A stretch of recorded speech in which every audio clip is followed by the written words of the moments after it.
Samedi 27 juin à Angoulême, le premier tribunal populaire de France.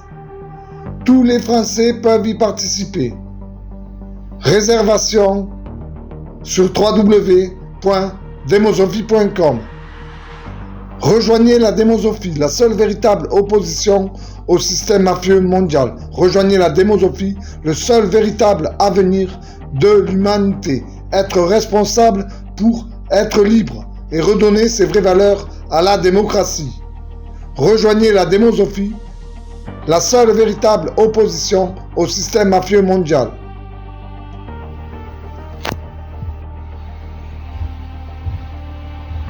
Depuis 2019, les Français en désaccord avec le système politique se sont constitués en ministère public.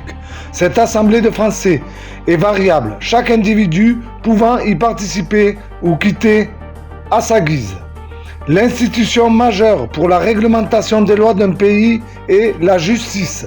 Lorsque l'acte de juger devient un instrument au service de ceux qui détiennent pouvoir et ou richesse, il est nécessaire qu'un peuple souverain exerce cette souveraineté en se constituant en ministère public pour exiger le respect de la Constitution ou du bloc de constitutionnalité.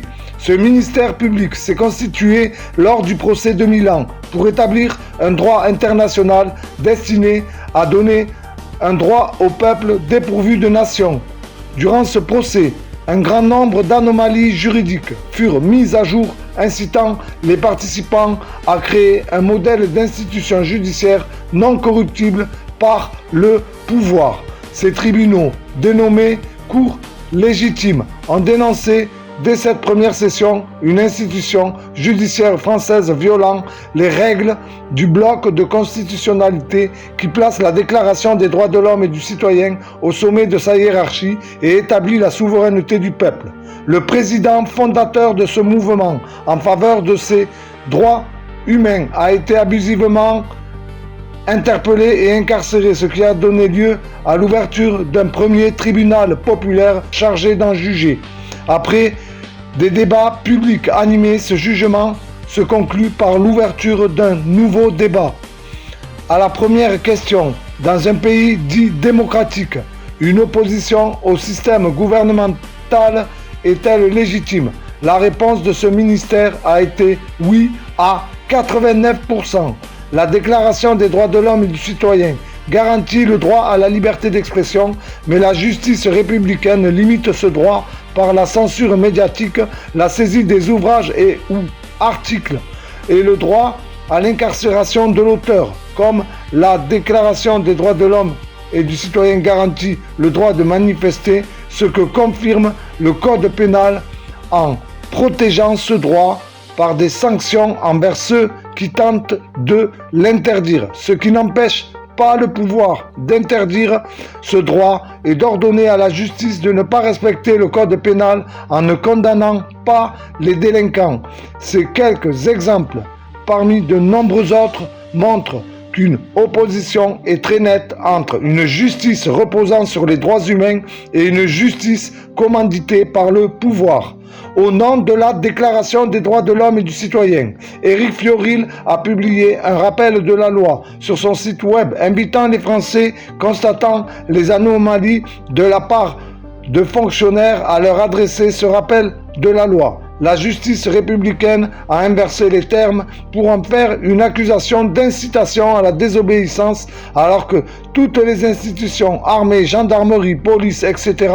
comportent en leur texte législatif une clause précisant qu'il est de leur obligation de désobéir à des droits illégaux ou illégitimes.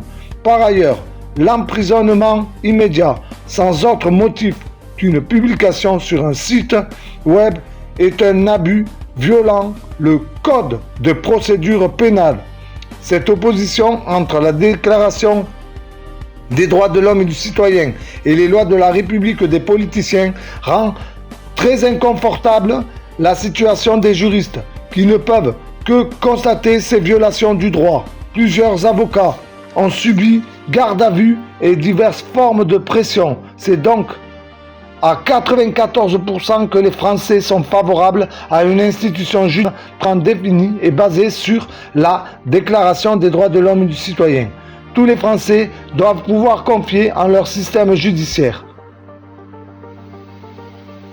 La situation actuelle est plus proche d'une France sans loi, livrée au bon plaisir d'une institution, suivant les diktats des politiciens sans se préoccuper de leur légitimité ni même de leur légalité, ce que de nombreux juristes ont dénoncé. Ce bloc de constitutionnalité est structuré hiérarchiquement à partir de la Déclaration des droits de l'homme et du citoyen de 1789, dont les éléments postérieurs doivent découler et non s'y opposer.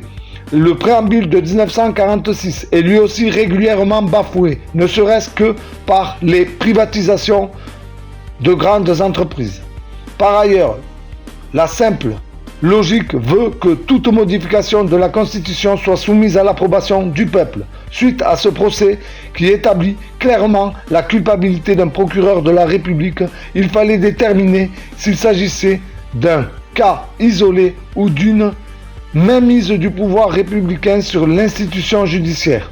Les différentes manipulations des politiciens sur la Constitution durant ces dernières décennies, sans jamais avoir soumis à l'approbation populaire les changements effectués, met en évidence le caractère dictatorial des dirigeants qui se comportent comme des patrons du peuple et non comme une émanation de celui-ci.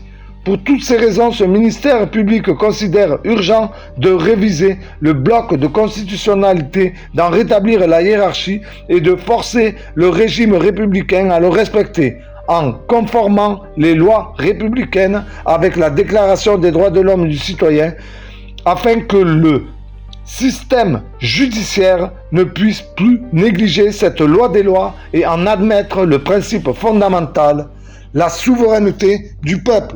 C'était en juillet 2022. Voilà la première intervention de ce tribunal populaire de France proclamé le 18 juin 2022.